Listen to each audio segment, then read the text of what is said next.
buhay na kaugnayan kay Kristo Jesus. Sabi nga po ng Hebrews 12 itutuon mo, ipofocus mo ang iyong paningin, ang iyong hangarin kay Kristo Jesus na siyang gagawa at lilikha ng kanyang sarili sa kaloob-looban ng buhay mo. Hindi po tao ang gagawa niya, si Kristo Jesus po. Dahil siya po ay Diyos, nakaupo sa kanan ng Ama, namamagitan para sa iyo at sa Ama upang pagdating sa hangganan, ikaw ay mayroong buhay na walang hanggan. Siya lamang po ang may kakayahan at kapangyarihan na makapagpatanggap sa iyo, makapagpabago sa iyo, at makapagligtas sa iyo.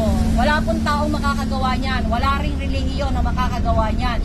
Tanging ang iyong buhay na kaugnayan lamang sa salita ni Kristo na walang iba kundi humihinga, tumitibok at pumipintik sa kaloob-looban ng buhay ng tao tungo sa pagbabago ang makapagbibigay sa iyo ng ganap at tunay na kaligtasan sa buhay na walang hanggan. Kaya po, pagpalain po kayong lahat.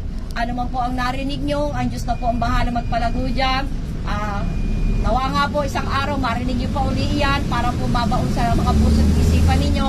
Hindi ko po kayo dinala ng relihiyon. Ang dinala ko po sa inyo si Kristo Jesus na siyang Diyos na magpapala sa iyo. Ang Diyos na tumubos sa iyong mga karumihan at kasalanan. Siya ang nagbayad at patuloy na magbabayad hanggang sa hangganan ng buhay ng bawat isa sa atin kapag tayo ay dumating na sa hangganan. Dahil siya lamang ang nagdusa at naghirap sa krus ng Kalbaryo, wala nang iba. Siya lamang ang buba sa kalaliman ng impyerno upang hindi na natin maranasan ang hapdi, kirot at sakit doon. At dahil doon, sa mga sumampalataya sa Kanya, sabi may buhay na walang hanggan at wala na siyang kahatulan. Manalangin po ako sa inyong lahat. Ama namin banal, dakilang Diyos sa ngalan ni Kristo Jesus. Ikaw po ang nakakasaliksik sa bawat puso't kaisipan. Ikaw po ang magbigay sa kanila ng iyong nagniningning at nagliliwanag na kaisipan. Maibaon mo po sa kanila ang karunungan mo tungkol sa iyong pagkakatawan tao. Ikaw ang incarnate God dahil ikaw ay Diyos. Ikaw ay Espiritu, hindi ka mamamatay, kaya ikaw ay nagkatawang tao upang magkaroon ng katuparan at kaganapan ng katubusan ng mga tao at magkaroon din ng kaganapan at katubusan ang hinigay mo nga katutusan. Maraming salamat po, pagpalain mo ang bawat isa, gayon din po kung ano yung gospel na ikaw ay namatay, inilibing at muling nabuhay. Sa pagsampalataya sa iyo, bawat isa may buhay na walang hanggan. Ikaw rin po ang nagpaabot sa kanila kung ano ang spiritual rebirth, na ito hindi isang relihiyon, na ito ay isang uri ng kapanganakan muli ng kanilang espiritong nakatira sa kaloob-looban ng buhay nila. Dahil sabi mo nga, patay ang espiritu ng tao at kailangan maisilang na muli.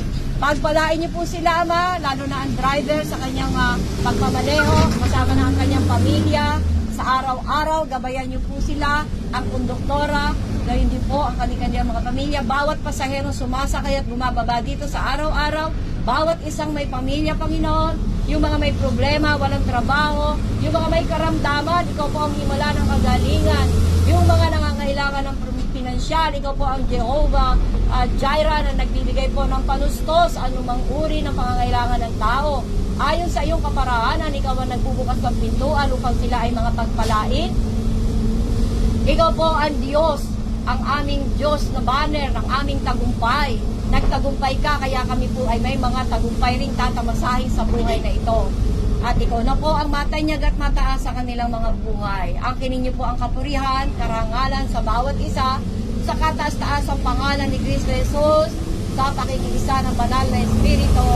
Amen at Amen. God bless po sa inyong lahat. Diyos po ang magpala sa inyo sa araw-araw.